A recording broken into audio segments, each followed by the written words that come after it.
Ah, voilà. Bonjour, bonsoir. Merci de m'accueillir. Avec un petit café. Alors, mini-série. On va parler d'amour, d'aimer ce monde comme Jésus l'aime. D'aimer ce monde que j'ai appelé brisé. Ce monde cassé. Parce que chaque fois qu'on regarde les informations, qu'on ouvre un journal, on se rend compte combien notre monde est rempli de violence, d'injustice, de racisme, de pauvreté. Et ma question, c'est quelle réponse le disciple de Jésus, le chrétien, peut apporter à ces problèmes graves de violence, d'injustice, de racisme et de pauvreté. Je vais vous proposer dans quelques instants 5 principes d'amour que Jésus propose.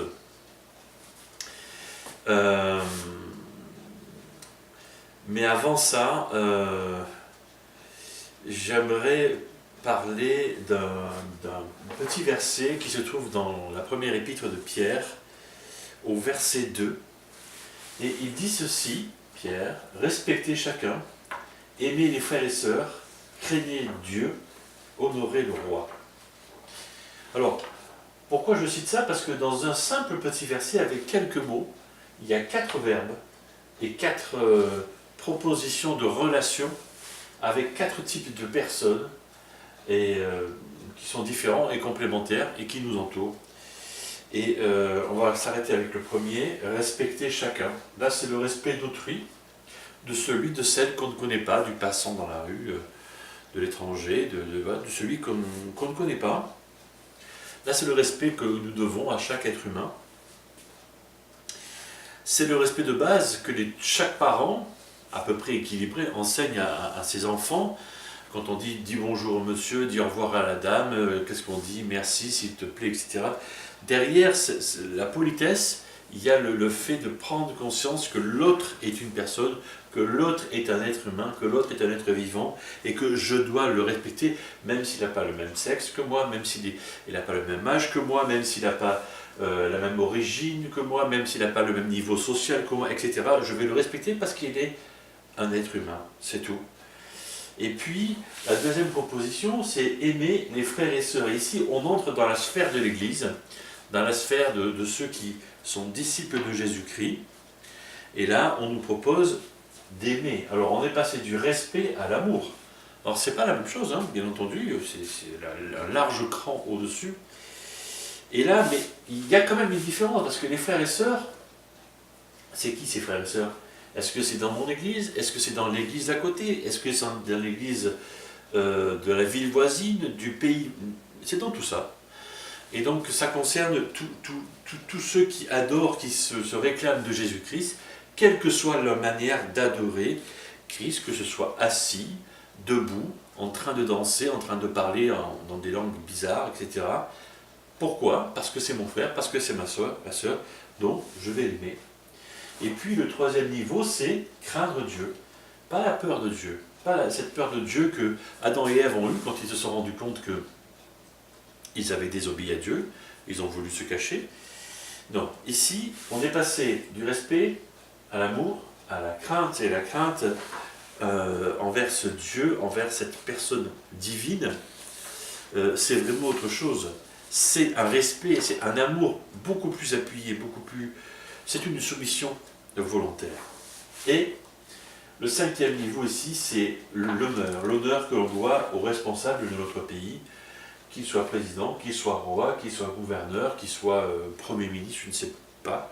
Mais, et là on passe de sentiment à peut-être ressentiment, parce que peut-être qu'on est en colère, peut-être qu'on n'aime pas celui qui dirige notre pays. Eh bien, la Bible nous demande d'honorer celui qui dirige notre pays.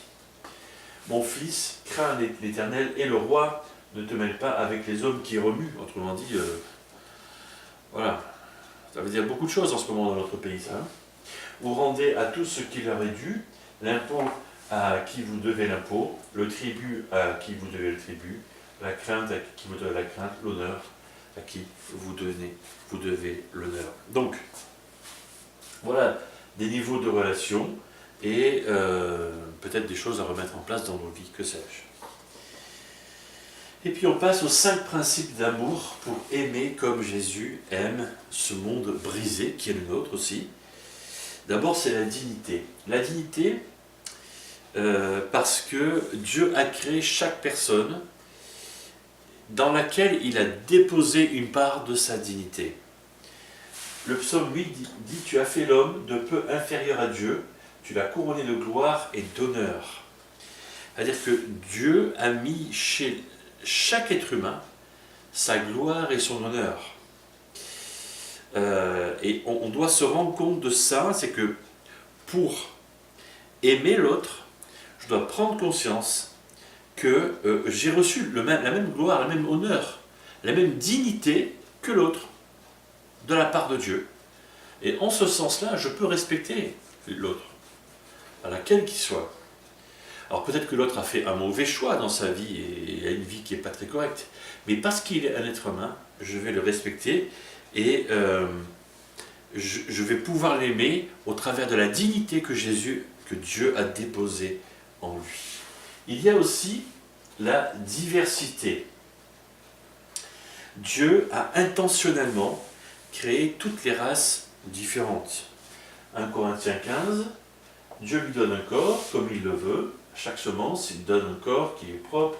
Les êtres vivants n'ont pas tous la même nature, mais autre est la nature des autres, autre celle des quadrupèdes, autre celle des oiseaux, autre celle des poissons. Il y a aussi des corps célestes, des corps terrestres, mais les corps célestes, c'est différent.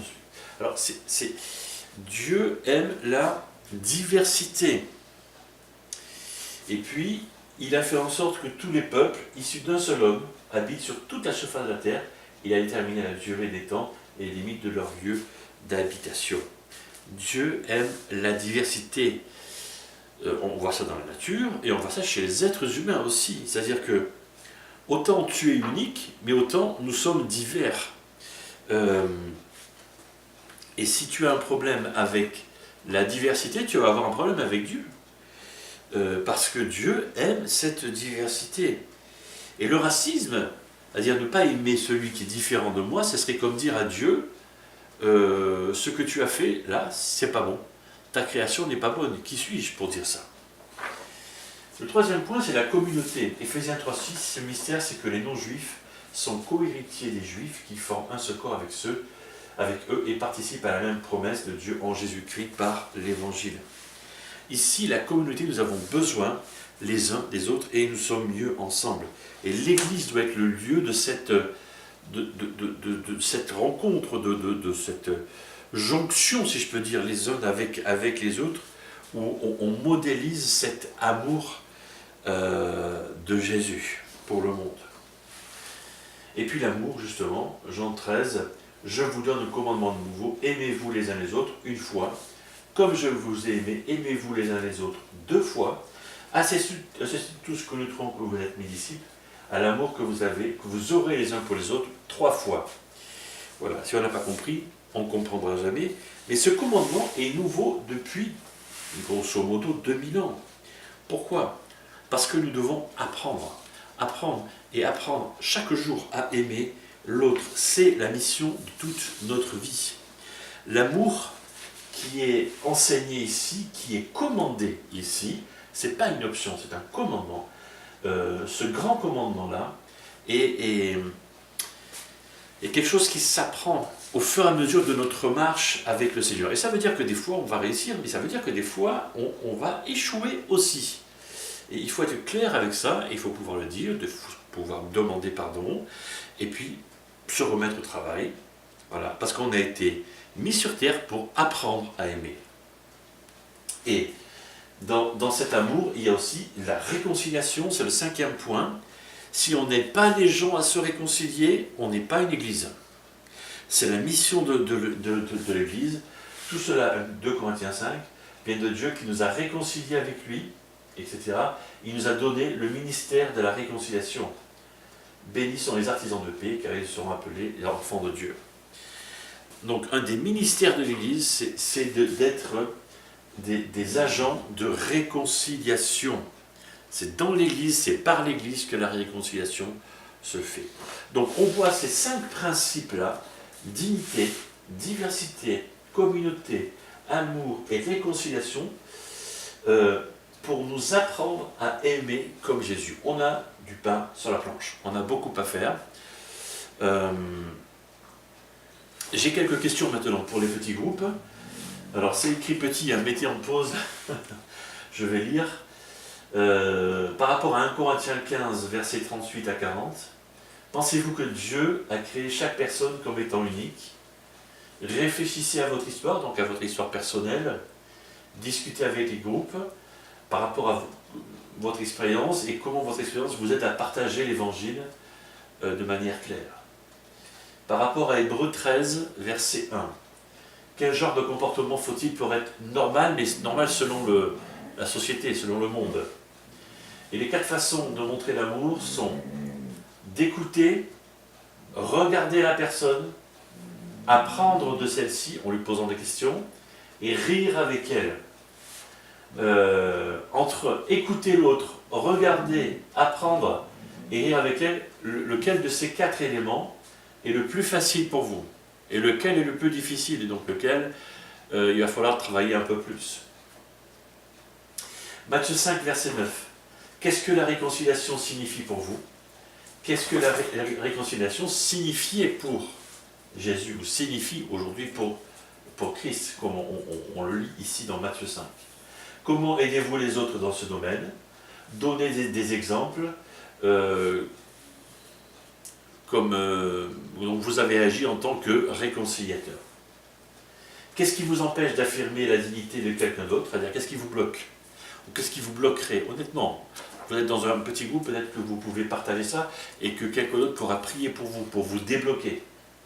Et comment ce malaise vous empêche-t-il d'être audacieux et confiant pour pouvoir dire des mots d'amour à chacun? Quelles mesures pouvez-vous prendre pour lutter contre l'intolérance avec amour, douceur et gentillesse? Et enfin, une dernière question par rapport à Hébreux 2, verset 11. Comment saluez-vous les autres en Église, par exemple? Comment vous saluez les autres? Comment les recevez-vous? Comment recevez-vous leur salut? Et comment les valorisez-vous? Connaître leur passion et leur désir peut créer un pont entre vous. Comment pouvez-vous les traiter comme des frères et des sœurs? Voilà, tout ça pour favoriser l'amour entre frères et sœurs, etc. Bref, voilà autant de questions. Peut-être que vous allez prendre un ou une partie. En tout cas, je vous souhaite une bonne discussion, une bonne semaine à tous et à toutes, et à très bientôt.